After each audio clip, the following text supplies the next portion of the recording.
Before we begin, I just want to announce our upcoming luncheons that Rick Brimacombe over here is hosting at the Minneapolis Club. It's actually this Monday.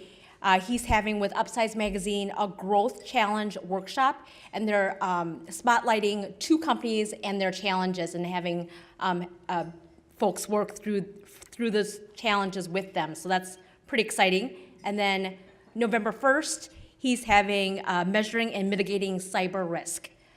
And then we're back here.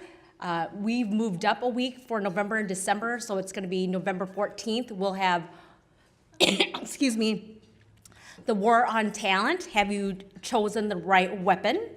And I want to welcome, actually acknowledge our sponsors for our luncheons. That's the University Club, Olsen Thielen CPAs, Schwegman, Lundberg, and Woodster, the Irish Titan, Sunbelt Business Brokers of Minnesota, and then my business, Legal Shield.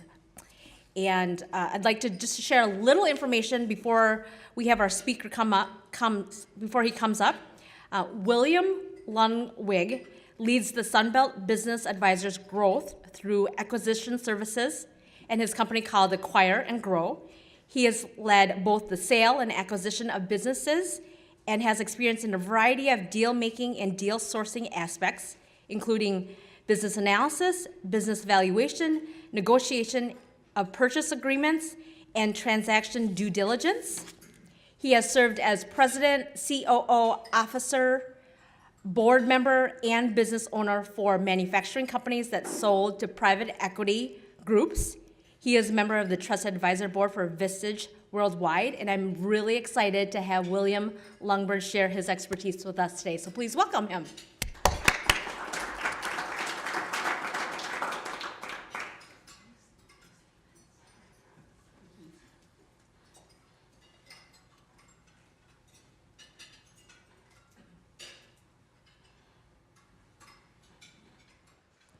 How's everybody doing? Good. All right, welcome. John, thank you for the wonderful introduction. I created a couple of slides related to my background, but you did a pretty nice job of keeping it updated. So, just curious, show of hands, who in the group has been part of an acquisition? Who has acquired another business? And who's been on the other side? Who's been acquired? Anybody been acquired, have their business acquired? Okay. All right, so a few questions before we start. So, I don't think your mic's on.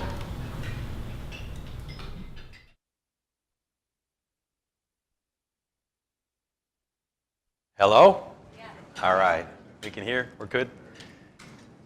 So who knows, this one should be easy. How many businesses has Google acquired in the last 7 years? 200, the answer is 200, which is 25 to 30 per year. And as I get into the presentation, you'll learn a little bit more, and those of you that have been involved know the intricacies and the time. So really aggressive growth. Now I'm going to get into why. My presentation is going to be not David Letterman-esque, but I'm going to go through the top 10 reasons why people are acquiring business. I'm going to go through the top 10 mistakes people make when acquiring businesses. I'm going to talk about the readiness. Is your company ready, and why you might be ready, why you may not be ready to acquire, and also how you determine what you're going to buy, how much you're going to pay, how are you going to navigate through the transaction. We're going to talk about all that. My other question is, because I'd just like to get a sense for this, so state of Minnesota, how many businesses do you think there are in the state of Minnesota? Total businesses, state of Minnesota. Anybody have a guess? 224,000, approximately, okay? How many of those businesses are less than $500,000 in revenue? What percentage of all the businesses in Minnesota would be less than $500,000 in revenue? 52%. But here's the thing. So from $500,000 to $1 million, at $1 million in business, 72% of the businesses. You move that up to $5 million, and it's 92%. So 92% of the businesses in Minnesota are up to $5 million in revenue. Okay. Does anybody know? And I'm going to get into it. So what would you think is the number one reason? And I'm going to count down the 10. The number one reason why a company acquires another company. Anybody have a guess? A thought? That's in the top 10, but not the number one, but very good. Increased company value. Number one reason is increased company value. Number one, top two, top three, anything why the transaction maybe is not successful. One of the biggest obstacles to a transaction, or anybody have a guess on that? Rick?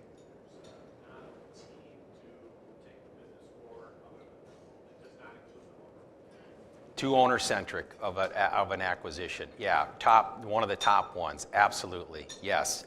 Top, another one is integration, so, which is critically important. We're going to talk about that too. What percent, and we'll be done with the question, so what percent of business owners have initiated the exit planning process?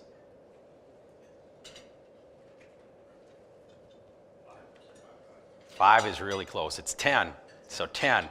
Only 10% have initiated the exit planning process. In the next 10 years, how many business owners will sell their business? What percent? 40, close. 60. So I'm going to talk a little bit more about this, but there's this effect going on that such a high concentration of businesses are owned by baby boomers. So in the next decade, in the next 10 years, data shows that 6 out of 10 will be exiting their business. So 60% are going to exit their business in the next 10 years, and only 10% have initiated a plan, right? So, and as part of it is called the age tsunami. And a lot of it that is going to relate to, and I'm going to talk about it, but this is really a seller's market right now, but that pendulum is going to swing as more and more companies enter the market, and it becomes a lot more competitive and from that perspective. So anyway, I have a few slides I'm going to run through. Like I said, Chum did the background. So University of Chicago, Graduate School of Business, University of Wisconsin, that's my educational background. Put a couple slides in here. So the manufacturing companies were both hair care manufacturing companies. So I worked with a company, 47 years in business, a family company. And the founder of the business, when I started, was 89 years old, came into work every day, and unfortunately he had very severe macular degeneration, so he wasn't able to really contribute necessarily, but that didn't stop him from showing up every day. He'd go back in our manufacturing facility, he'd pick up a box for 8 hours and move boxes and be part of what he thought was the production line. He became 92 years old, and he and his family said, we want to have an exit plan, an exit strategy. And myself and 3 others were invited to put a plan together, receive some equity in the company, and we built and we grew the company. We actually put it on the market, and the value that market was telling us our company was worth was not near the family expectations. So as awkward as it was, we pulled the company back off and did some restaging, which we'll talk about. And then ultimately sold to a private equity group for the family. And then I became part of a startup company, which is called DevaCurl out of New York. So I moved to the Minneapolis area a few years ago. I lived in Washington, D.C. for 17 years. I took the train from D.C. to New York. We had this company, DevaCurl, and it was a hair care product brand that we built and grew to a little bit over $20 million. We sold to a private equity group, and the private equity group, about 7 months ago, sold the company for $300 million. So, of course, all my friends and family and everybody says, why, yeah, can you believe it's $300 million? Don't you wish you'd have stuck around, And the truth is, I was very fortunate, and I had an equity stake, and did cash out when we sold the private equity group. Certainly not to the significance of what the company ultimately sold for, but at the end of the day, it's a great story of a company that by having additional talent come in, additional funding come in, really take a lot of a way that we were able to put processes and systems in place that was scalable and growable. So the company certainly made that happen. Here, some of our customers were a lot of the beauty ones. The home shopping network, so back here real quick. So this here, it goes on the end of a hair dryer, and that's specifically to dry curly hair. We put that on the home shopping network. This was our big coup, because to get on the home shopping network, the amount of effort you have to go through is incredible. And we had record-breaking sales for that. And then we had record-breaking returns, because we found out that does not fit on every hairdryer out there. We had a lot of hairdryers that it worked perfectly and fit on. And so well, eventually we put an adapter on there, made it universal. It could fit all the dryers. But you know, as we progress in business, you say, right, I learn because I've made these mistakes, right, in time.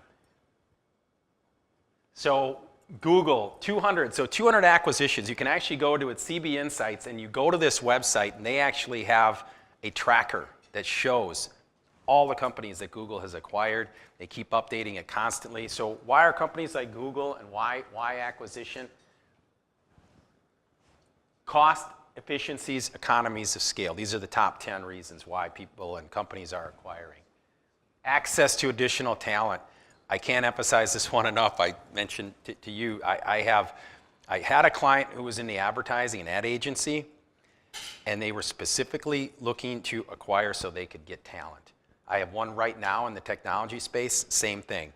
They want to buy companies so they can bring in the talent from those companies. Eliminate a competitor, you said that one. Keep assets from a competitor. We have clients that come to us because my competitor bought a company, and we got to keep up with our competition, so we now want to acquire a company, and we wished we would have acquired the one that they acquired, right? So diversify offerings. Obviously, you're going to add a new product, add a new service, gain access to new geography, very popular, purpose for growth. Scale horizontally, want to sell more to our existing customers, and then, of course, to scale vertically. We're just going to flat out increase the number of customers we have. Revenue growth, pretty obvious. And then the last one, which I talked about, increase company value. That's the number one reason when our clients come to us, why they want to grow through acquisition. Ultimately, the big picture, increase the value of their company. So this slide, mistakes. So what happens? So a company comes in, they're decided now is the time. We've grown organically, we've built our business, but now the next phase is growing through acquisition. We need to acquire somebody else. Well, I won't read through all these, but at the end of the day, not enough targets. So it's like anything.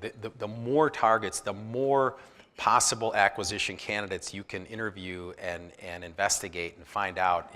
You want to have a broad enough pool to draw from. Not strategic. This is the number one thing. A lot of acquisitions happen because an acquisition comes to that particular company, right? They hear about it. XYZ company is for sale. We think we can get it at a financially appealing price, so they buy it. They didn't really have a strategy and a plan in place to make this happen, but it just came to them. This one here, integration. We're so focused on analyzing the financial aspects, we did not consider all the intangibles like culture and corporate structure. And we're going to talk about this one with a special guest we have here in a little bit. But this one is critically important too. Missed opportunity. We missed out on an acquisition opportunity we were not aware of. If anybody in the room has a company or knows of a company that's thinking about acquisitions, very important to get that word out there, right? Let people in your communities, let people at your trade show, let them know we're thinking about it. We'd be interested in acquisitions if they became available. Opportunistic is what I said. We strayed outside our core competency, made the acquisition because it was available and attractively priced. That was the reason. It wasn't strategic. Offer issues. We had a deal in sight, but the seller didn't like our offer. You want to know the number one reason why they don't like the offer? They don't like the people that are presenting the offer. It's so true. The one thing I have learned, and you would think it's financial, right? They didn't come up with enough money. We don't like the structure of the deal. And there all these reasons happen. But at the end of the day, we see more and more business owners exit and sell to someone who's offering less money, but there's far more of a connection. and you cannot underestimate the emotion involved in these transactions. So that's the number one reason.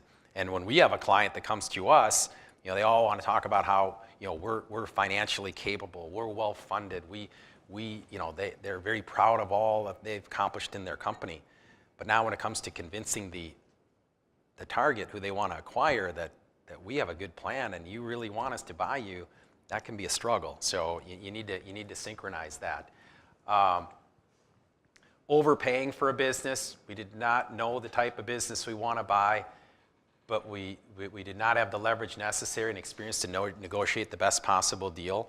So when you work with an intermediary, one of the parts of the process is trying to create a competitive arena within the acquisition candidates. So that, of course, what happens is I call Rick Brimacombe and I say, Rick, I have a client and they've identified your company as someone who they'd like to buy. What's the first thing Rick is saying? Price is going up, right? You sought me out, you're trying to acquire me, I feel like I'm going to be able to get a premium for my company. Well, the reality is we create an environment where we have a lot of companies very similar to Rick's company, and our client is looking at a variety of options. And then you kind of create that auction type of environment and go through the funnel that way. Yes? Can you expand on that a little bit and just kind of talk about the top of the funnel and Yes. kind of rough ballpark number? And maybe you get to that, and then so I can wait. Yeah. We can wait. I just thought it would fit. Like this here, it's good timing for it. So this would be, the most we ever had, we had a client, Smead, out of Hastings, several $100 million company. They wanted 300 targets. That's excessive. That was a 2-year engagement, a 2-year process. 150 to 300 targets, like I said, 300 on the top side. 10 to 25 get really qualified. They're really getting close to that bullseye of what we targeted. Maybe we're having 5 to 15 where we're actually meeting with, doing site visits, working closely with the companies. 3 to 5 LOIs issued. 1 to 3 accepted, and then ultimately 1 closes. So that's kind of the funnel and the process.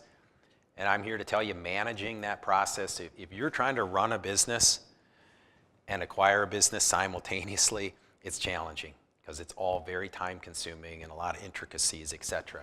So that's the general funnel. See, Rick, now we're off track here. So due diligence mistakes, everybody really loves the due diligence process, all the detail and all the explanations that happen, but that's critical. And then the last one here, time and resource allocation. We did not have enough time and experienced people in place for every stage of the deal, from identifying acquisition candidates to performing due diligence to deal structuring to integrating the acquired company on our own. So we get a lot of clients that they need to outsource this. They need a team, and a team is important. They have an intermediary, obviously working with their legal team, their accounting team, et cetera, because again, it's quite the process. And here's the process. Here's our process, but getting that strategy, I put this here, make sure strategy drives your acquisition as opposed to the acquisition driving your strategy. Can't emphasize that enough. The key first part, let's sit down. What do you really want to accomplish? What's the ultimate objective on who you're going to acquire? And you identify the candidates, you select the ones that make the most sense, you approach them, you evaluate them, you negotiate, and then ultimately you close. But you need a process and you need a system to keep it all on track. Here's just a little bit more depth of that, the strategy development meeting, the proactive prospect search, and the screening and the interviewing of the owners and all the negotiation from the indication of interest to the LOI and all of that and navigating through all of that. Here's one, just a quick thing as far as like how do we get started. This is one I have right now in the beauty and personal care industry. Okay, they're open throughout North America. Now again, how vast is the search not only in number of candidates we're looking at, but geography. I have one where it's just the 7 counties within the metro area. That makes a big difference versus now I've got this North America search, right? I've got a broad search. They're looking revenue. Everybody, you go define your criteria, 2 to 10 million in revenue. They need growth, the minimum 3% per year. Customer concentration, not more than 25% of any one customer. And this is also a big deal. Here in Minneapolis, we have a lot of clients that come to us. Honeywell is their number one customer, 3M, and that's great. And they have these tremendous relationships, and they're really doing a solid amount of business. It comes time to sell. The acquirer says, too much concentration in that one customer, and we're going to devalue your business because of that. So that customer concentration issue, EBITDA, most of the businesses, they're looking at, we need a minimum amount of ultimately end-of-day earnings delivered to us, and we have to have that. So that's critical, and the calculations of that. Real estate, that's always a factor. A lot of certainly privately held companies, they may own the real estate where they're operating their business. Are they planning to keep that? Does the acquirer may say, I'm not in the real estate business, I don't want to own that, I want to lease back from the owner, whatever. Management team, really critical. Who's the team? What's the team look like? A lot of groups that acquire, they don't have talent on the bench necessarily. So they're going to come in and they want to maintain the talent that's with that company. And how are you going to ensure that that talent stays post-acquisition? There'll be some stay bonuses, or what's going to happen, because that talent's a critical part of the acquisition. I just threw that one in because they had this thing. I don't think we're going to find many anyway, but pass on union companies. Somebody there's usually in this criteria, and as you're going through, there's one thing. I don't care if they have a union company, we're not buying them, right? Okay, so you got to navigate through the waters and best define what makes the most sense. Yes? On that 2 to 10 million of revenue, did you back into that based on what they could afford to pay? That's a big part of it, yes. As opposed to you just randomly pick 2 Yes. to 10. So you kind of in your head said, all right, 2 to 10 is going to push us towards the price tag of X. Exactly. That's in their Yes. Yes. ability to pay. Yes. Which is an important part too. I mean, some of the less experienced clients come in and they don't even know what they can afford, right? They don't even know what they should be targeting from a revenue perspective. And some can kind of get absorbed by overstepping, right? We're going to acquire something that's maybe beyond what we're able to acquire from a financial perspective. So this year, just the whole process of the outbounding. I mean, we send a letter to a company that they've been identified as an acquisition target. We'd follow through via email and letter and all this. And you know what the most incredible thing about this process is these companies that you reach out to, 3 to 4, sometimes 6 months later, you'll hear back from them. I got a letter from you in June. And, it's just, does it take that long to get through your mail or what? I mean, but it's just so unpredictable. You just never know, And then there's the strategy, of course, if I'm calling you and I'm saying, I have a client and they're interested in acquiring your company.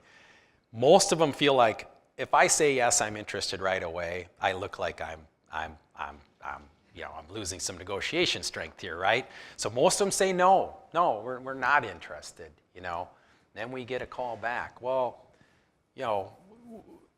we're not interested, but we'd at least like to meet with them, right? Okay. So yeah, there's always interesting, right? So we went through this team. We have a team of people, but however you do it, have a team of people. I highly encourage you to. Again, it's a process that needs various attentions. Okay, so is acquisition right for your company?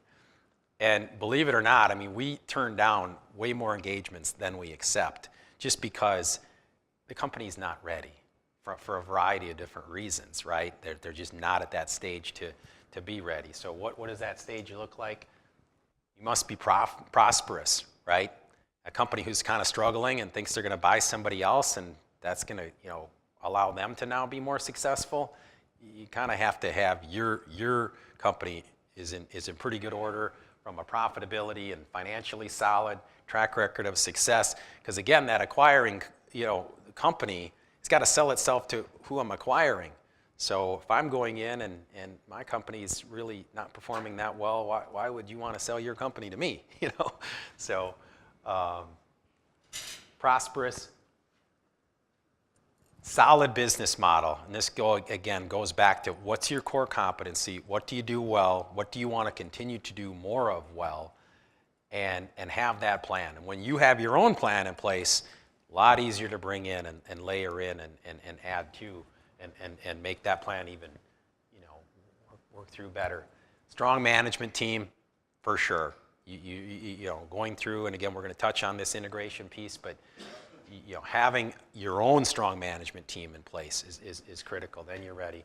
Then the last one, access to capital. Unless you already have the cash, you will need to make sure you have access to capital and the borrowing capacity needed to complete your acquisition. So really good idea to get that figured out, to have an understanding of what financially makes sense. So all 4 of those in order, you're ready to go and ready to kind of establish your strategy. So here's what I had mentioned before. So it's a seller's market as buyers outnumber sellers. There's not enough good quality businesses out there to buy. And we hear that a lot. We take on these engagements, we go out, we go through that whole funnel, and at the end of the day, there's just, you know, a lot of great companies out there aren't necessarily the ones looking to exit, right? So right now, it's really a seller's market. This will change as baby boomers who own 66% of small and mid-sized companies finally make the decision to sell. Age tsunami is expected to invert demand, creating a surplus of businesses for sale and changing the market to a buyer's market. So they often talk about, so when is the right time? Is personal readiness, if I'm ready to sell. Market readiness is the market telling me, you know, it's really ready. So I got personal readiness, I got market readiness, and then is my company ready too? Am I in a good place here to really sell? And you know, people try to time it. The next recession will create less funding, less demand, and lower selling prices. So really something to think about. And then back to that, it can take 6 to 12 months to find the right buyer and close on the transaction. Planning ahead. So whether you're on the acquisition side or looking to exit, that planning ahead is really critical. So one of the things I want to do is I want to open it up to some questions, but we have Professor Frank here, and Frank leads the MBA program at Augsburg College and is one of the professors there, and he does some guest lecturing for Bethel as well as University of St. Thomas. But prior to being in the academia world and still now staying close in the world of working with companies, Frank was the CEO and president of the Village Company. And they acquired Mr. Bubble. Who in the audience here knows Mr. Bubble, right?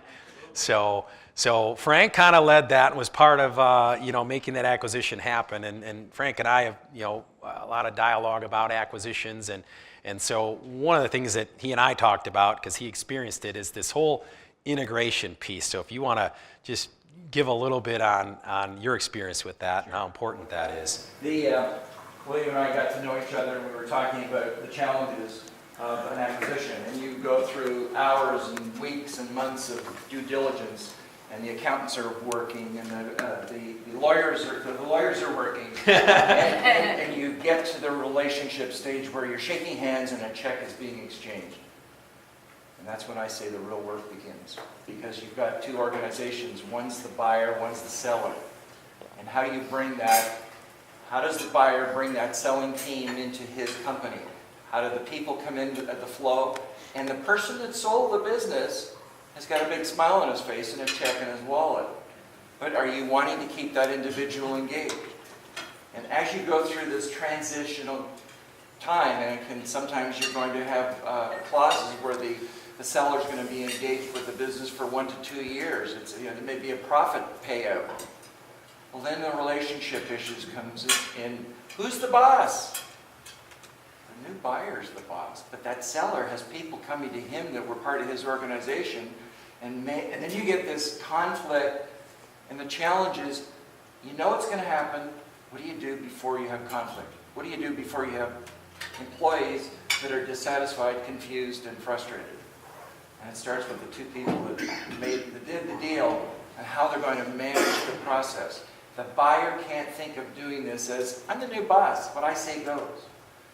You got to work this as a partnership, and then it will be an effective transition over a 12-month period. So I've had the experience of living through that, and it can be so much more effective when the buyer and seller realize that the dynamic, they need to talk about it. They need to come to a real understanding of how we're going to, the drumbeat, the company's going to follow that new drumbeat because it's a new organization. So the conversation up front is going to solve problems later. Yeah, so I had mentioned before, I had the ad agency client and had an accepted LOI. Things are moving forward. They were acquiring another ad agency. And the ad agency they were acquiring had a lot of remote employees, right? They very creative people, held a high level of contribution within the company, but they're opting out of their home. The acquirer said, that's against our policy. We don't allow remote, they will move to our facility in downtown Minneapolis. And I said, that's not going to work. I mean, those people will leave. They're going to exit. They want to work remotely. They said, well, we'll increase their compensation. We have free parking, at our facility. We'll incentive. It's not about the money. It's the lifestyle. Now, on the one hand, as the intermediary, that transaction did not happen. It would have happened, and they would have tried to implement post-acquisition, forcing these employees to office in downtown Minneapolis, and they would have exited. And that company would have not acquired exactly what they had hoped, because now they're void of some significant talent. So Frank is so right. I mean, and even if you get all of it to blend together, those cultures can be so different, as this one, where that's great, fine, you can office out of your home as long as you get your job done, and you're sending emails at 3 in the morning or Saturdays or whatever, I don't care, get the job done. The other one's like, no, you're going to be here 9 to 5, Monday through Friday. So we've got to, this is a struggle here. So any questions, any thoughts, anything? I wanted to provide, kind of a 30,000-foot view here, but if anybody has some specific questions or thoughts, I have bribery here. I have a bag full of goodies, so if you ask a really good question, we can...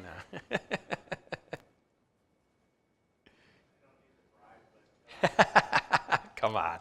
In an ag kind of question, what's more important, where we want to hunt or how much we can pay? Because in theory, you say, all right, how much we can pay, you got a cap on it, but boy, if you found something that really fit, maybe all of a sudden they can stretch. So in the hierarchy of what's important, how do you compare those two issues? Right. I'd say, well, I mean, one is you don't want to frustrate both people in the process by finding that perfect match and then we financially can't get it done, right? So I'd say I'd want to make sure financial capability is in play and you can make it happen, and then go out and find that right candidate. Up to a cap, so say, hey, yes, we can structure some deal up to $10 million, yes, or 20 or whatever the number, yes, or yes, 5. yes. And interesting enough, we actually have a current engagement now where during the identification of potential prospects to acquire, speaking with the company, they said, we want to buy them. We're interested in buying them. And now our client is thinking, well, we want to grow through acquisition, but what are they thinking? So now we've got this kind of this interesting dynamic going on, right? But to Rick's point, I mean, sometimes until you start traveling down these paths, you don't necessarily know what may happen, and in this case, it may ultimately be some kind of a merger, right? So, because a lot of times, and we see this, I see business owners that come in and they say, I don't know what I would do if I sold my company. It's my whole identity.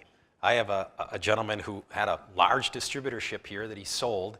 He cashed in significantly, And he came back and he said, I want to buy a business. Now he's going to be 72. And he said, I'm sick of going to my cabin. I don't golf. He said, I've fished more than I ever thought I would fish. I want to buy another company. And he's looking at companies with a lot of employees. And I'm like, you really want to do this? You really want to? And it's not financial. It's just and there's books out there that talk about what am I going to do once I sell my company because I need something to do. And but it's interesting. I mean, and so many dynamics involved with these different transactions and the human side of it, right? I mean, it's a critical piece of it, no doubt about it. So, yes. Anything else? Anybody, please? Give us a little crystal ball on where you think the financial versus strategic acquisition market is going, as all these companies are going to be sold in the future. Yes. Are they going to be sold to strategic buyers or private equity? And how is the pricing going to differ? Yeah, so private equity is very aggressive right now, right? And so from a seller perspective, the strategic acquirers more often pay the most, right? So if you kind of go out and if I'm going to find that strategic acquirer, they're going to pay the most. Then it's probably that private equity group, and then there's a lot of these investor groups. They've created some funds, right? They're kind of not sort of private equity, but a little bit like private equity, and they're going to pay. And then you've got the competitors who typically pay the least, right? But that always seems like that's the next easiest transition. I'm ready to sell, I'll call my competitor, and they'll acquire me. So, but as it moves forward and as that inverts, the strong strategics will probably be doing the majority of the acquisitions because the funding for the private equity groups will not be as robust. And there are some analytics out there that show there simply will not be enough funding out there to acquire all the companies that may be available for sale. So, there's the dynamic of 2008 and 2009, companies that were ready to sell at that time, but their value was significantly compressed. So they waited, and now they're just coming back to market. And there's companies now that maybe we're thinking about it, maybe it's time, and they may wait, and now when they get caught in that competitive landscape of all these other baby boomer companies that are ready to exit, it becomes a whole different dynamic, And then, of course, we get the clients that come in and they're planning to transition to the next generation, right? And it seems like a higher and higher percentage of that next generation is less interested in running that family business now, right? And so there's that whole dynamic of now I was planning to transfer to Junior, but Junior doesn't want the business. Or Junior can't run the business if I transfer it to him or her, So there's that dynamic too. So but of course nobody has that exact crystal ball, and everybody wants to time it exactly. And I have clients that come in and say, "Well, will you call me when you think the market is I should go to market?" And I say, "Well." I mean, the other thing, the reality is because of the time it takes, right? So if we sign today that we're bringing you live and we're going to begin to market you, the average transaction time is 9 months. So things may change within that 9 months. Things change in that 9 months just with that business. So we tell business owners the most important thing is keep running your business, keep growing your business, because, we've had this happen. Sales you can have 2, 3, 4 down months while you're in this whole due diligence phase. And you know what that acquirer is going to do?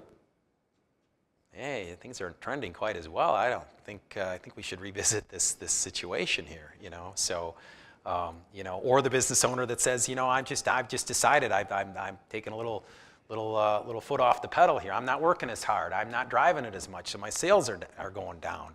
Well, if they're kind of reaching that point where, maybe the passion isn't quite the same. I'm not working as hard, and a lot of times, as many of these transactions are structured where they can stick around. Maybe they keep 20, 30% of the company. and take some chips off the table, and they can work less and get an earn out and do some other things, versus waiting until the market tells you. Because I often say that the next person that comes into our office and thinks their company is worth less than what we value, that'll be the first, right? I mean, everybody's like, they come in and nobody has a number until you give them a number, right? Come in and, have you thought about the value of your business? No, I have no idea. I have no idea what it's worth, So we go through a laborious process of recasting financials and provide them all the data and the metrics and the comparables and the analytics and come in and say, $4.5 million. Oh, 7. We're worth at least 7, Well, I thought you didn't have a number. Nobody has a number until you have a number, and we see that a lot. And then that's the whole dynamic of, okay, I want to sell for $7 million. I believe that's what I need to sell for. Well, you're worth 4.5. The market tells you you're worth 4.5 million. So now we got to bridge that gap, right? And we have to do something if you really want to, and we go through exercises and process that will show, like that customer concentration, are you really owner-centric? What are these things that are devaluing your business? This is why. It's not William Ludwig saying, you're only worth 4.5 million. No, the market is telling you for these reasons why you can't get 7 million for your company. But making some changes, making some corrections. We did it with our Kenra Hair Care company. We took it off, made some changes, and were able to yield a much higher price. But the market talks to you. The market speaks strongly to your value, good and bad. So good question. The value of the company is only as much as the check that's going to be signed by the buyer. Exactly. How much is it worth? It's worth what someone's willing to pay, right? And the market, my dad deals in antiques, right? And that one buyer at that one time, the stars align and you get a premium for something that another time it just doesn't seem to be somebody out there. So it's a lot of timing, right? And some companies, they have a budget for acquisition. I'm working with one now, and we're getting towards the end of the year. So their parameters are getting a little less because they want to acquire and they've got a budget to do it. So, timing. Someone who they're going to look at now is going to be less scrutinized than who we were looking at earlier in the year, I can tell you that. So, always happens that way. Yes, Rick? Obviously, every situation's unique and you can't generalize completely, but let's say a business had $1 million that they could earmark for an acquisition. Given the current financing environment we're in,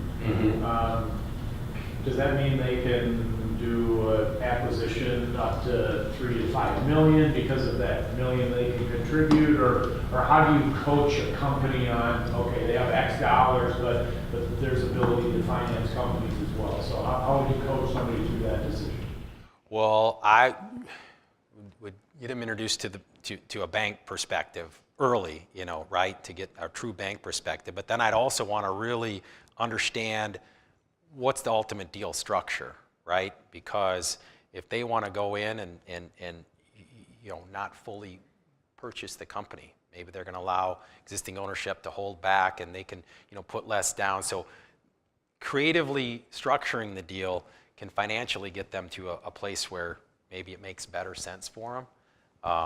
But definitely meet with their bank and get a bank perspective on it, because at the end of the day, the bank's going to be involved, and but deal structure is really important, and there's a lot of creative ways to structure these deals out there now, and companies get acquired, they get equity in the company that's acquiring them, right? So now that's a whole new dynamic, and how do we value that? So it's a lot of intricacies, but. Are you finding that there are a large percentage of earnouts where the seller is being asked to stay in the game and do an earnout? Yes. Yes, earnouts, especially when ownership believes strongly. What's everybody's biggest fear? I sold my company. my deal. Okay, now DevaCurl, they sold for $300 million, right? You know, oh my gosh, if we were waited, we could have earned more. So I want to be part of that upside. So I'm going to be part of this earnout.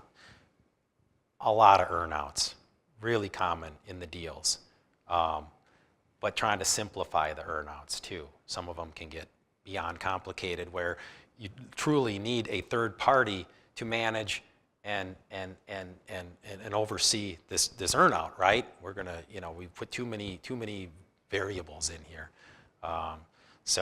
And if I'm acquiring you and you believe strongly you have a great growth platform, and you're betting on yourself then, right? I mean, and that to me as acquirer means a lot, that you feel that confident that you're gonna be part of an earnout versus, you know, no, I have a lot of confidence, but I'm not financially gonna take any risk. Everybody wants to minimize risk at the end of the day, right? So, yeah, I hear you. Anything else? Anybody? Any topics we didn't touch related to this that you're curious about or interested in? Everybody's ready now to go out and talk to people about growth through acquisition and how simple it is and how fast they can grow their company? Yeah, well, thank you. Thank you very much. Yeah, appreciate it.